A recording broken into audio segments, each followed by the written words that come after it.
you've been vocal on, pro-life issues for a long time now.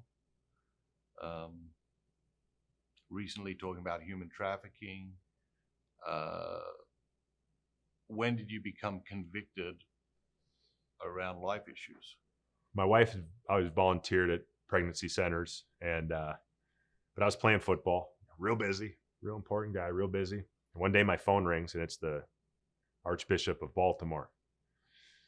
He says, "Oh, your pastor gave me your number. I want you to come speak at the Maryland March for Life." I've got this rule that when a priest asks me to do something, I say yes. Just a policy I keep. If there are any priests out there, don't. I'm not going to honor it. And so I'm like, okay, well, I never spoken publicly about it. Of course I was pro-life.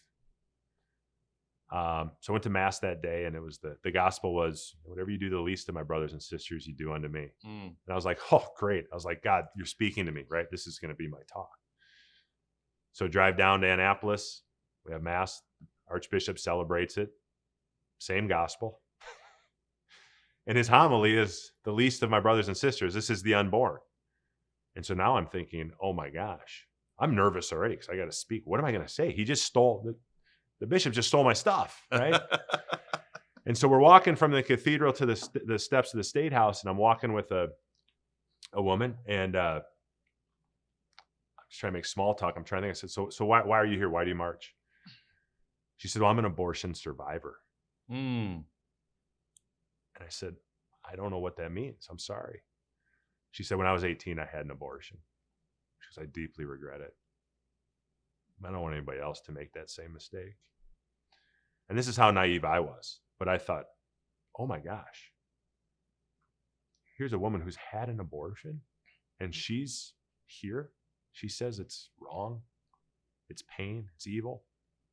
I was like, who cares what a football player has to say? Like, listen to her. Well, come to find out that night, there's thousands of women there who are abortion survivors. And I was just one in awe of their courage, strength. I mean, really just like, wow. And then second, I thought, wow, this means that there's millions of women out there, and men too, who are fighting this fight. It just sort of took on a new level for me. It was like, you know what? I can't just be pro-life anymore. I got to do pro-life, because being pro-life doesn't really do anything. It makes me feel good. But, we're not called to just, I didn't feel called to just sit on the sidelines and just be. I wanted to do. So just got more involved over the years and work with pregnancy centers and get to go around and give a lot of talks and get to meet and be inspired by a lot of the great pro-life warriors that are out there. So the Ravens go to the White House as Super Bowl champions. I live in a White House. You live in a White House? Is that what you said? Sorry, go ahead. Where were you that morning? What were you thinking that day? Yeah. What was on your mind?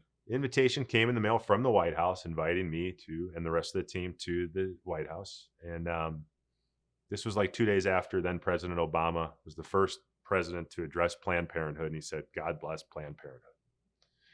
And of course, abortion's legal. And you can be, I guess, for abortion. That's legal. But you can't invoke the name of God and say, God bless Planned Parenthood. And so 2 days after that speech, the invitation shows up. And I just, I said, I don't feel like I want to be there. I wasn't trying to make a big statement. I wasn't trying to be public about it. My daughters were of age where we talked about these things. So I did want to set an example for them. So I just checked no and sent it back and didn't even think about it.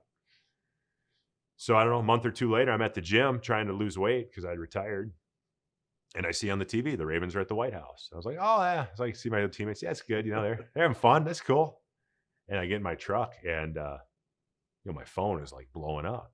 It's all these writers from Baltimore. You're the only guy that wasn't there. What happened? Are you mad? Are you this and that? And I was saying, oh, no, I was busy. And what do you mean you're busy? Too busy to go to the White House? I remember I had this moment where I just thought, I don't need to run and hide from anything. Yeah. And so I said, now here's why I didn't go. And then it was like, kind of became like 24-hour news cycle. And I was really surprised what I learned. I mean, I'm going on Fox News, and it's like, oh, that went pretty well. I'm going on CNN, and well, that didn't go so well. What I really experienced was being at the middle of this war, this spiritual war between good and evil. That's what I felt.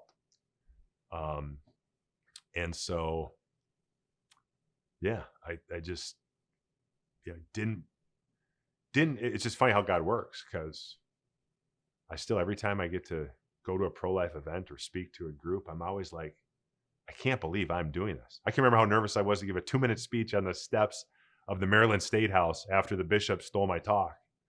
And now I get to go all over. And it's just incredible how God works. And I don't think there's any, I mean, let's face it. If we can't get that issue right, I mean, it's like Mother Teresa said, if abortion's not a sin, then what is? Right? If we can't get that right, then I don't know if we're going to be able to make progress on anything else.